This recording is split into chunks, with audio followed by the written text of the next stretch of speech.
नमस्ते, स्वागत है आपका स्कूल स्टडी पॉइंट पे। मैं रणविजय आप सबका स्वागत करता हूँ। आज हम करेंगे कैग के विषय में आपको बताएंगे। आज हम आपको भारत का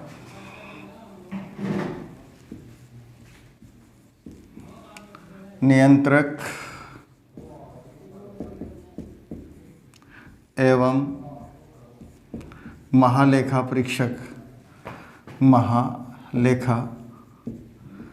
परीक्षक शॉर्ट में इसको कैग कैग इसको कहते हैं।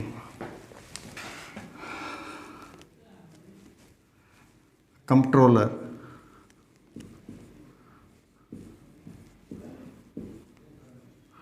End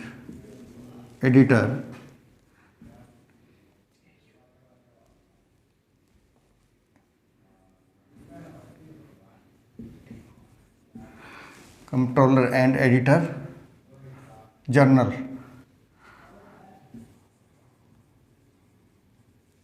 of India.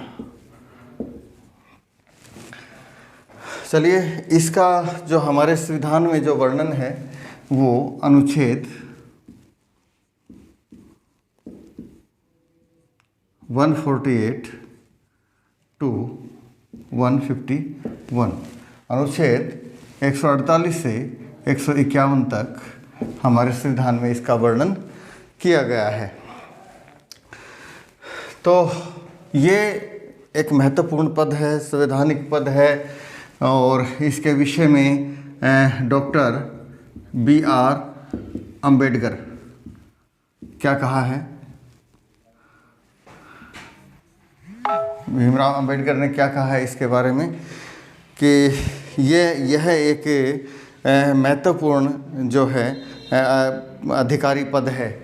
यह जो है संविधान का एक महत्वपूर्ण अधिकारी पद है। ठीक है, तो अनुच्छेद 148 में पद का वर्णन किया गया है। जो कैग का जो पद है इसका वर्णन किया गया है। अनुच्छेद 149, अनुच्छेद 149 में कार्य व शक्तियों के बारे में बताया गया है। चलिए, हम इसकी बात आगे कौन इसकी नियुक्ति करता है इसके बारे में हम बात करते हैं। तो इसकी जो नियुक्ति है राष्ट्रपति महोदय करते हैं। राष्ट्रपति द्वारा की जाती है नियुक्ति इसकी। और इसका जो शपथ भी राष्ट्रपति के द्वारा ही दी जाती है। और जो है त्यागपत्र भी किसको देंगे? राष्ट्रपति को ही देंगे।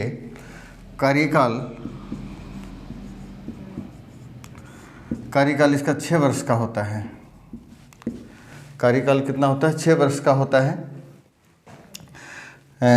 या 65 वर्ष आयु जो पहले हो। जैसे मान लीजिए 50 साल की एज है तो 6 साल के लिए कार्यकाल होता है, तो 56 साल में रिटायरमेंट हो जाती है। और यदि मान लीजिए 60 साल में यह चयन होता है कैग के पद पर, तो 65 साल, तो अधिकतम 65 वर्ष आयु, तो 65 वर्ष में रिटायर्ड हो जाएंगे। और यहाँ से रिटायर होने के बाद सरकारी पद ग्रहण दोबारा से नहीं कर सकते।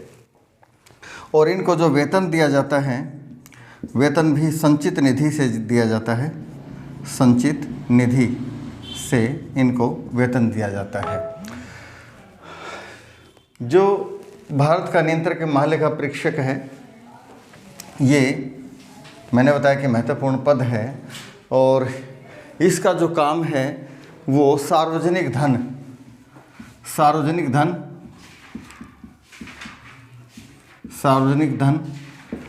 और जिसको हम सार्वजनिक धन को लोकवित्त भी कहते हैं, लोकवित्त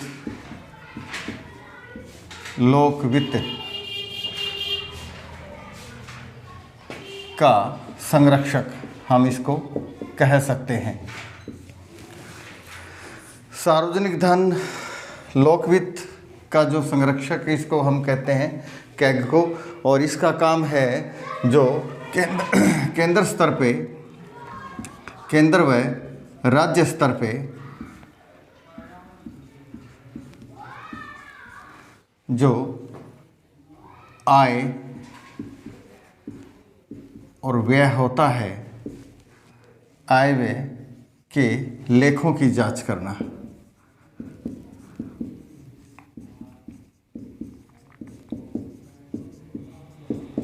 ये इसका कार्य है। केंद्र स्तर पे देखिए जो संचित निधि है, जो संविधान में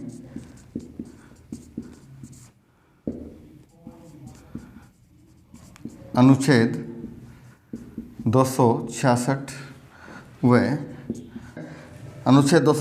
आकस्मिक निधि अनुच्छेद 267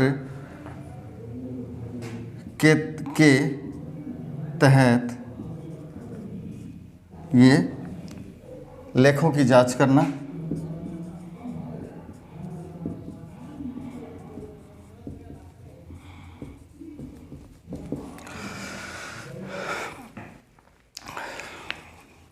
ठीक है। अब जो है ये जो सरकारी जो लेखों की जांच करते हैं केंद्र स्तर पे और राज्य स्तर पे करते हैं, कैग प्रमुख होता है, तो ये जो अपनी रिपोर्ट हैं किसको सौंपते हैं? केंद्र स्तर पे ये अपनी जो रिपोर्ट हैं वे राष्ट्रपति को सौंपते हैं और राष्ट्रपति संसद को के सामने पेश करते हैं। राष्ट्रपति उस रिपोर्ट को, कैग की जो रिपोर्ट होती है केंद्र स्तर पे, राष्ट्र जो नियंत्रक महालेखा जो परीक्षक कैग है वो राष्ट्रपति को सौंपते हैं और राष्ट्रपति संसद को रिपोर्ट सौंपते हैं। और राज्य स्तर पर ये रिपोर्ट किसको सौंपते हैं? राज्यपाल को। और राज्यपाल रिपोर्ट किसको देते हैं? विधानमंडल को। विधानमंडल को रिपोर्ट सौंपते हैं। अब यदि ये अपने कर्तव्य का निर्वहन संवैधानिक रूप से नहीं करते हैं तो इनको हटाने की जो प्रक्रिया है, यदि वो अपने कर्तव्य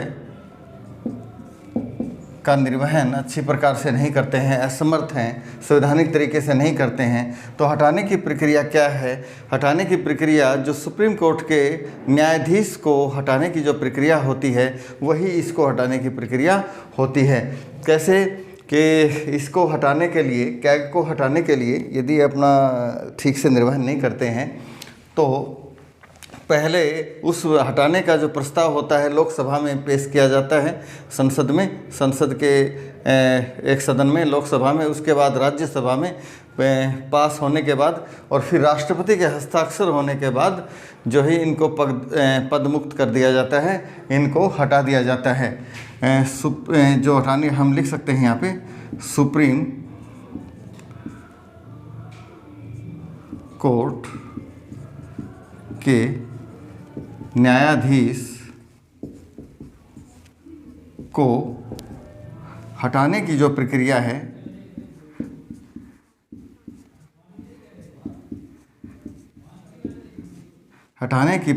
है वही कैग को हटाया, उसी के अनुसार सुप्रीम कोर्ट के न्यायाधीश को हटाने की जो प्रक्रिया है वही कैग को हटाने की प्रक्रिया है।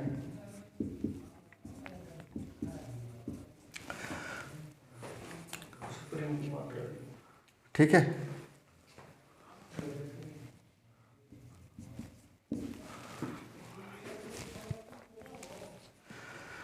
अब वर्तमान में भारत के नियंत्रक के महालेखा परीक्षक कौन हैं? तो वर्तमान में यहाँ नीचे लिख सकते हैं,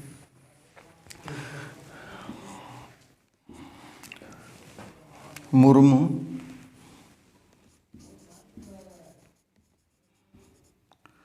is the current CAG of India.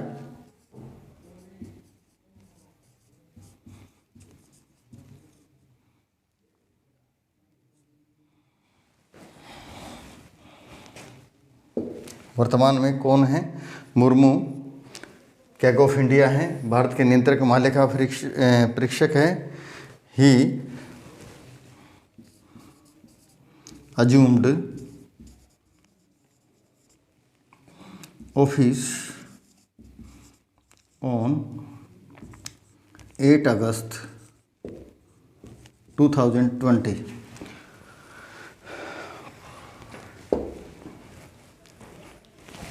इन्होंने कब अपना पदभार संभाला है? 8 अगस्त 2020 को।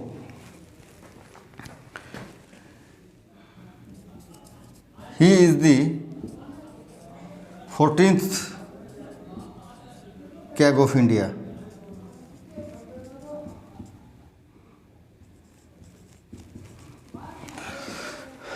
वर्तमान में कौन है कैग? मुर्मू।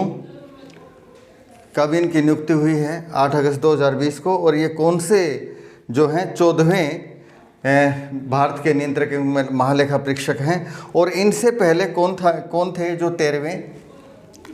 इनसे पहले जो 13वां जो कैग जो थे इस पद पर, वे राजीव महर्षि थे।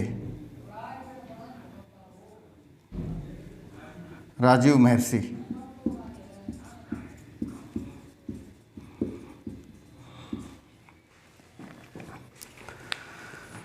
तो भारत का जो नियंत्रक महालेखा परीक्षक है, comptroller and editor general of India, हमारे संविधान के अनुसार संवैधानिक जो अनुच्छेद हैं 148 से 151 तक वर्णन किया गया है।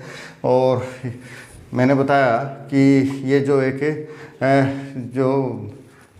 जो सार्वजनिक धन जो होता है, जो जिसको हम लोक वित्त कहते हैं, उसका हम संरक्षक भी इसको कहते हैं।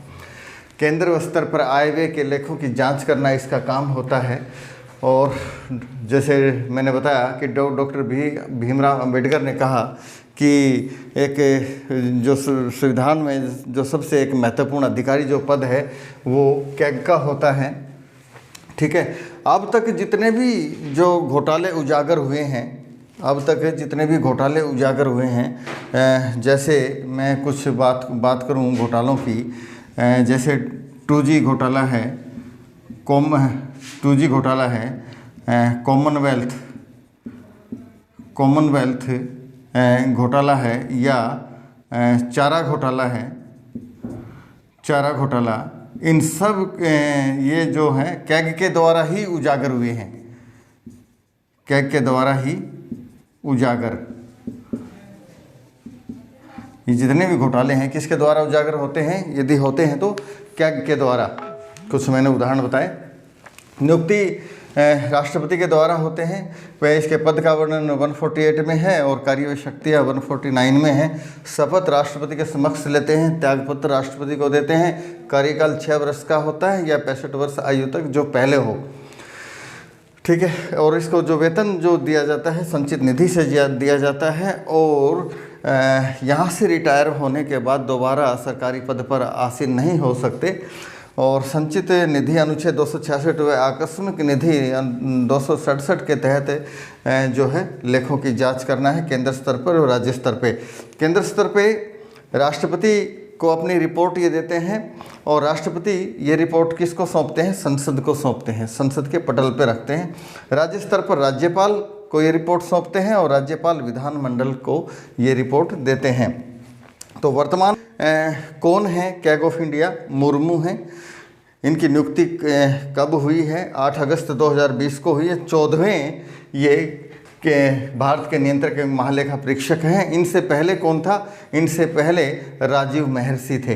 तो ये जानकारी आपको कैसी लगी? आप तो हमने भारत का नियंत्रक एवं महालेखा परीक्षक इसके बारे में पढ़ा, इसके बारे में ये जानकारी दी गई। जो क्वेश्चन पूछे जाते हैं प्रतियोगी परीक्षाओं में वो इनसे ही, जो मैंने इसके बारे में बताया है, पूछे जाते हैं।